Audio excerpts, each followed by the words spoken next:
I'm here with Justin Robert Vinal. He is the director of one of Bleedingham's submissions last year, Midnight Delight.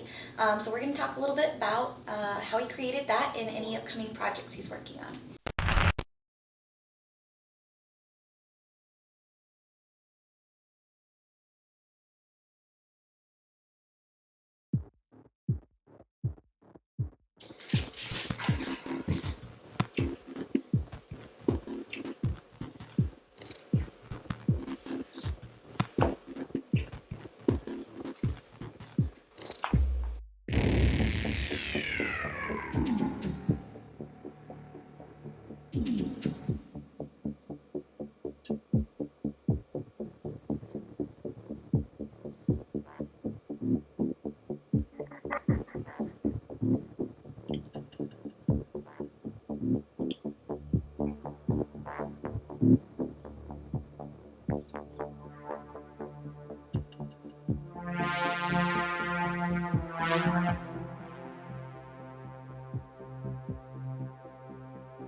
Awesome. And so did you formally study film, or is it something that you just kind of done your whole life? I've done my whole life, and I've studied it as well.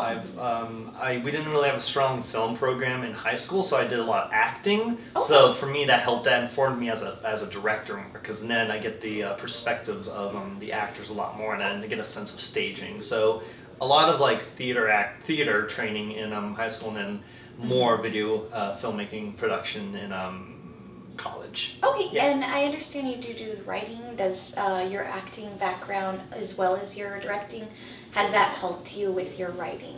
I would say so. I think more so watching more films. Like, I think like, once you familiarize yourself with like different genres and like different time periods, I think you get a better sense of your writing capabilities and just like your writing style. Like, I'm not very good with dialogue, and I Sure. love like watching films that use very little. Like Drive is an excellent example, Yes. where they use very little dialogue and use more like body language. So Mhm. I guess it's kind of watching more films has informed me more of how to be a better film writer.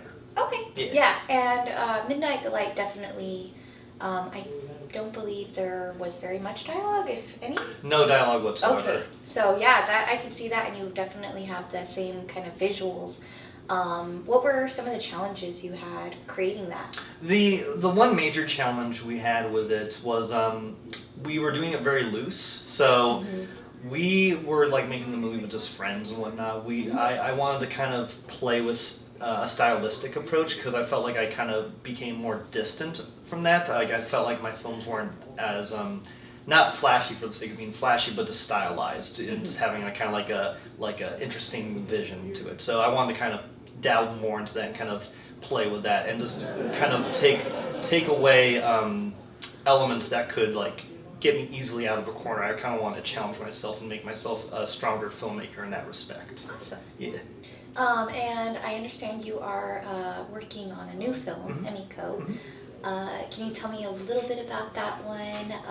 Where are you in production? Amiko is a short Japanese-inspired horror film. It follows the story of Thomas, who is a caretaker at this young lady's house. This young lady has been deeply ill, and he takes care of her, and they start developing a relationship, and then they kind of start revealing who they really are underneath. So it's very much in the same vein as like the Japanese film Audition or Dark Water. So it's taking like elements of 1990s, like 2000s Japanese horror films. So like, you got your Ringu, The Grudge, all that. So, and in terms of production, we are pretty deep into post-production. We have a pickup day we're going to do, and it's looking real great so far. So Awesome. yeah. And I believe you've already submitted your Midnight Delight has already been submitted to a bunch of film festivals, and you're planning on submitting Amiko. Is there anywhere people can watch that when it comes out? Amiko? Right now we're just doing the festival circuit. We've had a short film, and that's had a successful run. It's kind of in the same vein as Amiko in terms of like being kind of like the David Lynchian kind of out there atmospheric piece. It's called This Pretty Face, and that's gone to a large amount of festivals, and we think with Amiko we'll have the same success rate as that, and maybe a lot more, just because it kind of ups the production value, and I think the story's stronger. And I think as of right now, we're just going to do the festival circuits for the first year, and then probably hit like an online distribution. Awesome. Yeah. How long have you been doing the festival circuit, and what would you say has changed about it for you as a personally in your directing style? Has that influenced the way you film? I definitely think it's changed me, I think, for the better, because a lot of festivals, they'll take shorter films. Sometimes we'll take the longer one. I tend to make longer short films, so it's I think the nice thing about watching a movie with an audience is that you get certain reactions work and certain reactions don't work. So you go back to the drawing board and like, okay, so that didn't work the first time. Let me try to play with that more and try to make it better the next time. So like watching like Midnight Delight with an audience, I know certain parts of it worked really well in terms of like, you know, a reaction to one of the ending shots of the film or a jump scare in the middle. I know those work. Maybe some other elements of it aren't so strong, and that's something that I feel like I've improved on with Amiko at least, yeah. Excellent, yeah. Is there anything you would recommend to anyone who's starting out or, you know, only submitted maybe once or twice? Anything you would suggest for them? I would say, I think you need to be critical on yourself, just hard on yourself. At the end of the day, you are your own worst critic, but you need to listen to that critic because I feel like if you think this is good enough, then it could be even better, you know? Sure. I always feel like I gotta push myself and I wanna up the ante with my work. So in terms of like someone starting out, I want them to be like, I want them to feel like they can make it even better. So if they can like keep pushing for that, that'd be fantastic. So that's my... And how would you, like, how do you go back that? Do you think people just don't do it because they're lazy or budget constraints? What do you think holds people from pushing it further? I think it's just there's not enough people telling them. Like it's too much positive. Yeah, it's too much positive. You gotta look for that. You gotta look for the negative because I've heard a lot of positive about Midnight Delight, but I'm always looking for the negative. Like I've heard a couple negatives on that film, and I greatly take that because you know we don't get a lot of that, and it's great when you can get that from like strangers or people you've never met before, and you can get that feedback. The honest feedback. I mean, you shouldn't take it always because some films aren't designed to be for certain audiences. Some films are made for other people. You know, like. Someone who normally goes to the cinema isn't going to like a David Lynch film or, you know, a Paul Thomas Anderson film or something like that, you know? So I would say take all the negative feedback if you can, but take the best out of the negative, I would say.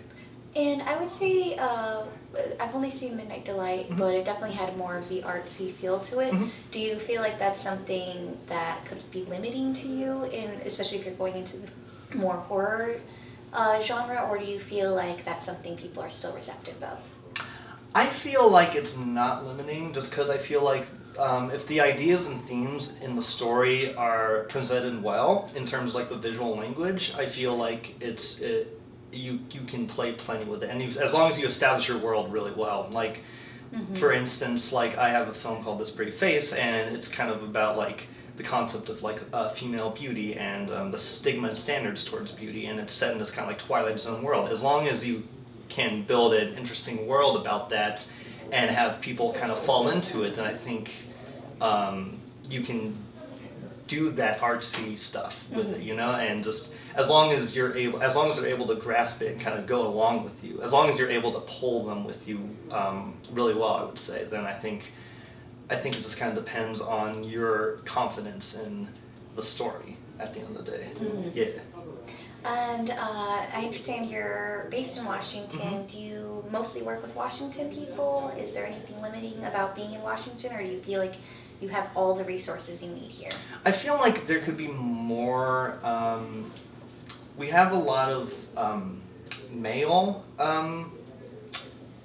production people. I feel like it would be great to see more female production people. There's definitely a lot, but I would love to see and work with more just because I have a DP and an editor. They're both females and they're both fantastic, and I just want that perspective because I feel like, to me, like one of the most important things about filmmaking is expression, and I've always felt that women have had such a powerful place in film, and I feel like we need to have more of that. So I would say it would be great if we get more women on board, just because. And I know that there are a lot out there. I just would like to see like more work, more horror work from women as opposed to males. Like I'm glad I see a lot of horror work, but like I know there can be even stronger work from women as well. And what perspective do you think that would add to the work that you're creating? You said you have 2 on your team already. What do you think that they're bringing to the team? What do you think more people on other teams or yours, what would that add to it? I feel like it's definitely like, I make a lot of stories about female-driven characters, so I feel like I get that perspective, you know? And I also feel like I just get a different totally mindset, because I might be thinking a very similar thing with a dude or something, but a woman can come in and like give me a totally different perspective and viewpoint on that. I'm like, that's a very interesting thing. I want to run with that and kind of play with it and have a discussion with them. You know? Yeah. Yeah. Is there anything else you'd like to share with us regarding the filmmaking process, writing, any part of that? Any future projects you're looking forward to? I know right now I've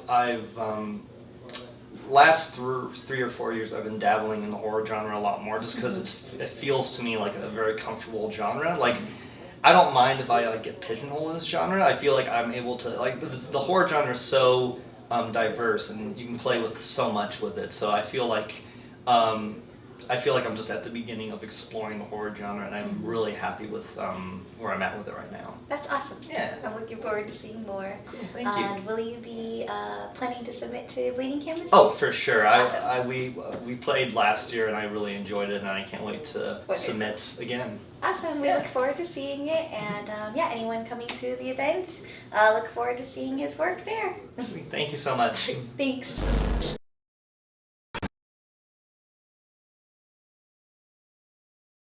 Hi Heather. Hi. Thank you so much for chatting with me. Absolutely, anytime. Yeah. I always appreciate speaking with like-minded people, so thank you for having me. Absolutely. So I understand that you were a judge for the event this year. Do you want to tell me a little bit about what films you chose and why did you choose them?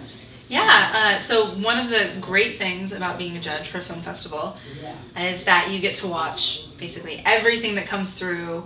And one thing that I think a lot of people don't know about film festival judges is you're not obligated to watch everything. You don't have to actually watch everything that comes through, which I know some people think is unfair. They feel like, how do you choose if you haven't actually seen anything? But there's a panel of judges, and between all of us there ends up being enough scores on enough different films that then the person that is the programmer, which I was not this year, I do program for other film festivals, not for Crypticon, can look at the aggregate scores and use the judges to make the decisions for programming. So that was just a lot of hours of watching films, and then it can be a little hard because there can be films that you think are just amazing and you really want to advocate for them, and you want those films to be the ones that are kind of shown in the best time slots, and you want to tell people to come see them, and it doesn't always work out that way unless you are the programmer. Sure. A couple films this year that I thought were really phenomenal were The Cleansing Hour, which was at South by Southwest. Actually, this entire year, the program, there are a lot of films that you might have missed at some of the bigger film festivals like Overlook and South by Southwest. They're going to be here at Crypticon this weekend. That's awesome. It's so exciting, and I think people, they might not know what an amazing resource it is to have something like Crypticon here in Seattle, where you can see horror, especially shorts. There can be a feature film that can get theatrical release, and you can see it, or you can get it on DVD later. Shorts, you're not really seeing it. Yeah, you're not seeing them outside of maybe you're on Vimeo or you hear from someone. They're not out in theaters. And is there one in particular? So I heard The Cleansing Room. Yeah, The Cleansing Hour is really cool. Really Awesome. cool.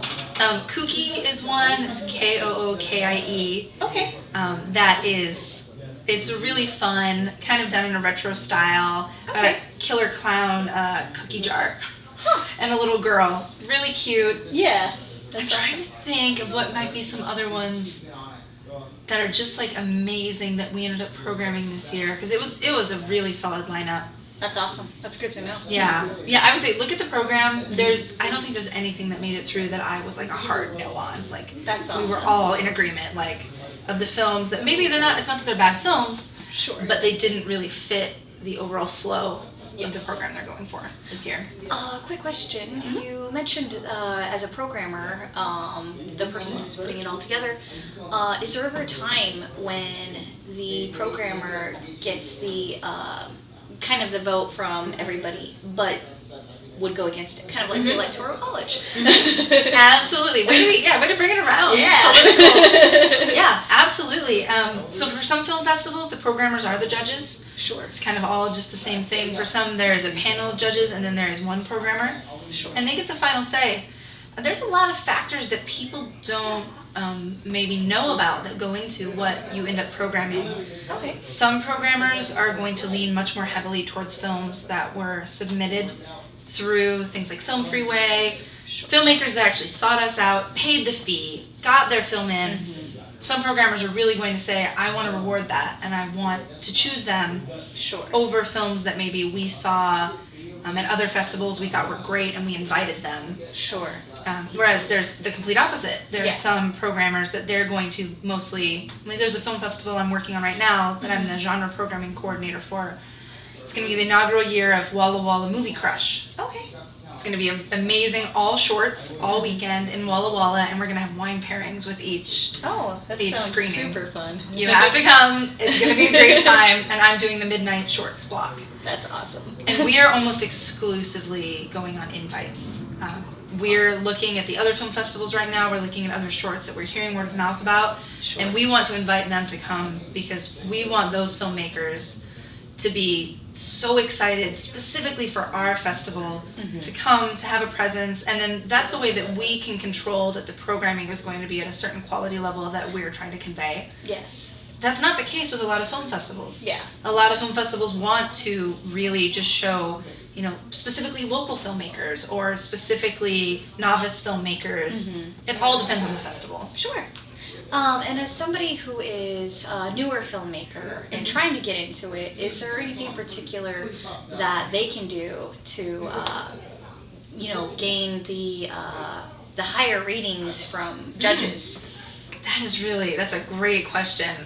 It all depends on the festival, I think, that you're going for. I know something that works really well for me is if I can see that passion in the film, it's going to shine through more than anything. The quality of the film, the novelty of it, all of those things can kind of be superseded by an intense passion.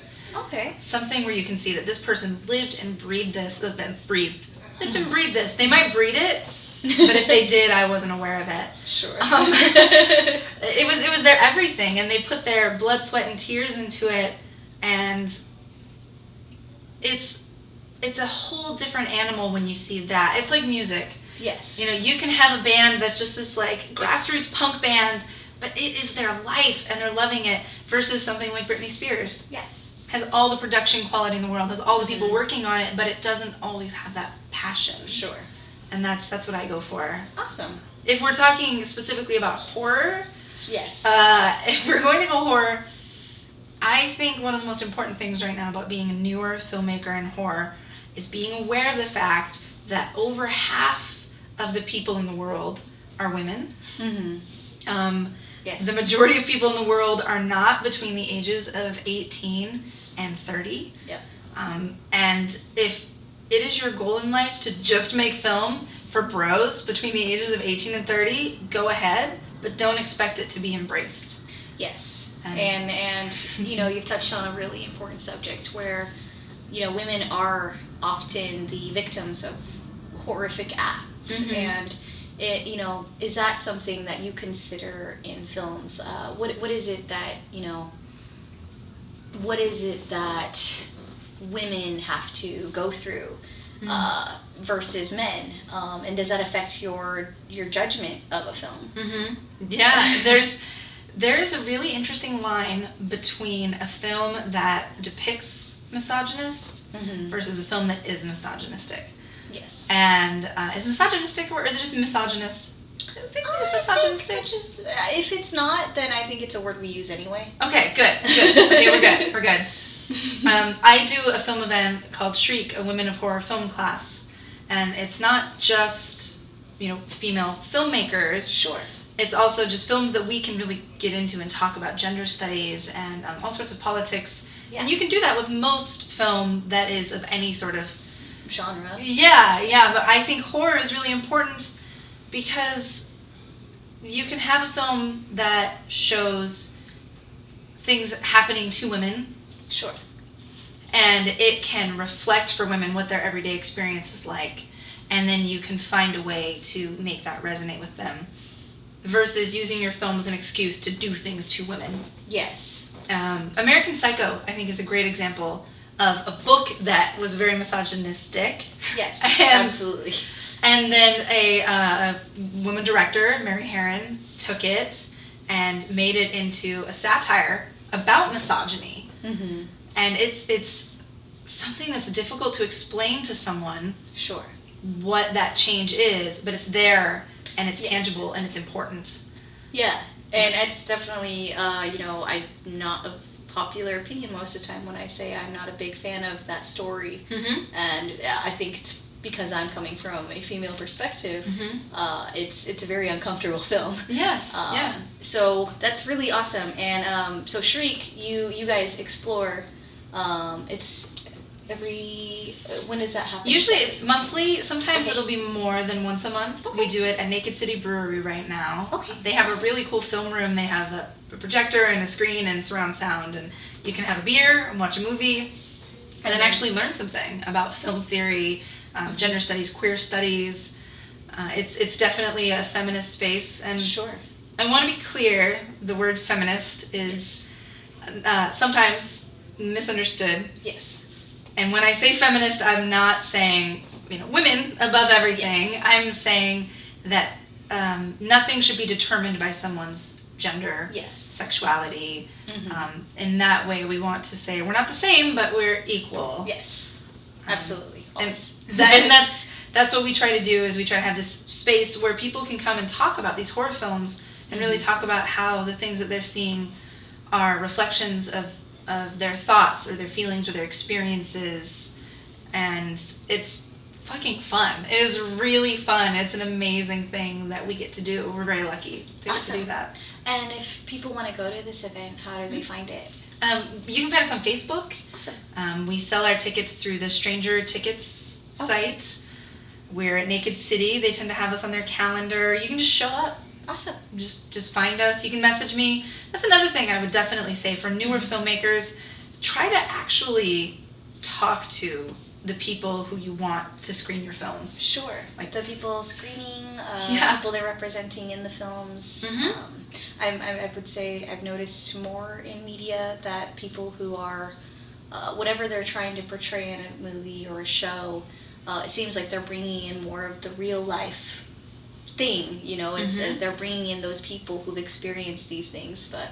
Yes, like actually ask. Yes. Like you're going to have all these characters that maybe you wrote or someone else wrote, and there's no way that every one of these characters is you. Mm-hmm. I mean, if it's a good film, at least that's Yes. not the case. So if you have a character in your film that's a gay person, ask a gay person. In fact, maybe ask like Hire. 10 gay people. Like have gay people playing gay people, then talk to gay people and say, does this sound like, Something you would say. Yeah, does this sound like your experience? And all that's going to do is add quality to your film and make it resonate with your audience. What is the point of making a film if not to have it resonate with your audience? Yes. It's the only reason. And if that's not why you're doing it, then you're in the wrong business. Then you're just masturbating, basically. And you can do that at home and save everyone a lot of time Yep. and eye bleeding and all of that. Absolutely. Well, thank you so much, Heather. It's Absolutely. been really educational, and I really hope that people come to this event and learn more and educate themselves. Horror can be, obviously a scary genre, and that's the point. Is it touches on our fears as humans, whether that's a monster, whether that's an experience. Mm-hmm. And yeah, thank you so much for your insight. Oh, yeah. And hopefully, people will take lead. People, especially filmmakers. So, Mhm. thank you. Yeah, thank you for having me.